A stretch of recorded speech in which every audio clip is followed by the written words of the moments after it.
Despite big-time backlash, Nike is standing by its decision to make anthem kneeler Colin Kaepernick the face of its latest marketing campaign, releasing its first commercial online today with plans to put it on TV during the first NFL game of the season tomorrow. The commercial's tagline is, "Believe in something, even if it means sacrificing everything." That's not sitting well, though, with National Fraternal Order of Police, who announced the commercial and pointed out the 381 police officers who've made the ultimate sacrifice since 2016. Joining me now for a reaction are Jason Nichols, a lecturer at the University of Maryland, and former NYPD officer Dan Bongino. Dan, Kaepernick got booted from the NFL because of his play, I think. I don't think it was because of the kneeling. People disagree, but, you know, look, I follow football as much as anybody. I mean, he was fine, but he wasn't, I don't think he was one of the best of the best. But look, Nike thinks this is our audience. What's the big deal? Well, because the ad campaign in and of itself, Laura, is ridiculous. Believe in something. What does Colin Kaepernick believe in? Even Kaepernick seems confused about this. Keep in mind, Kaepernick is the same guy who wore a pair of socks depicting police officers, some of the finest among us, as pigs. Kaepernick also defended the Castro regime.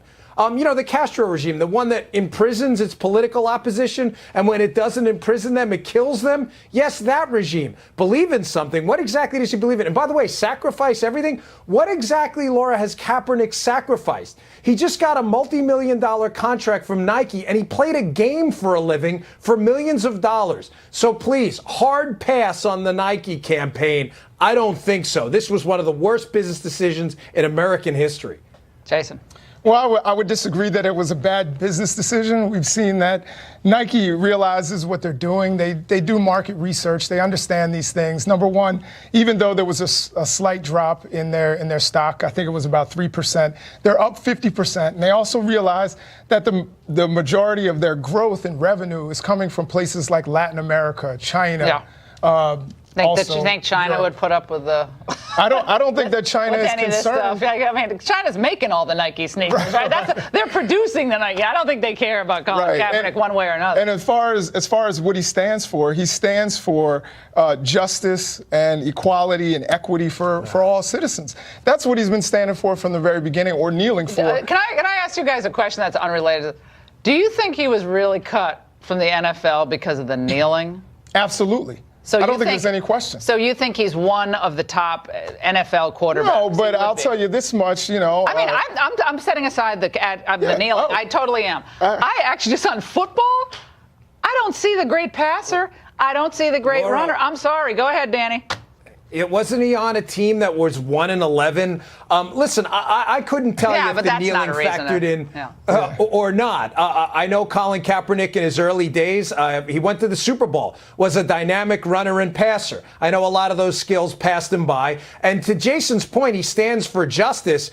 Justice, you mean like the wall in Cuba, where they line people up and shoot them and kill them, that kind of justice? Because he's on tape defending the Castro regime, the literacy rate in Cuba and their wonderful health care. And then he said something absolutely tragic. He said, and Cuba spends more money on education than they do on prisons. Jason, you know why that is? They don't need a lot of prisons. They kill a lot of these people, and then they throw them in a dungeon that doesn't require a lot of maintenance. Kaepernick may want to look into that. God bless him. I mean, I'm sure he's like, hang out with him. He's a nice guy. The Cuba stuff is just that's not attached to reality. This is the ad. I think we should show the ad, because this is running tomorrow. It's going to still be a big viewership tomorrow night on the NFL. Let's watch. If you're born a refugee, don't let it stop you from playing soccer for the national team at age 16. Don't become the best basketball player on the planet. Be bigger than basketball. Believe in something, even if it means sacrificing everything. So don't ask if your dreams are crazy. Ask if they're crazy enough.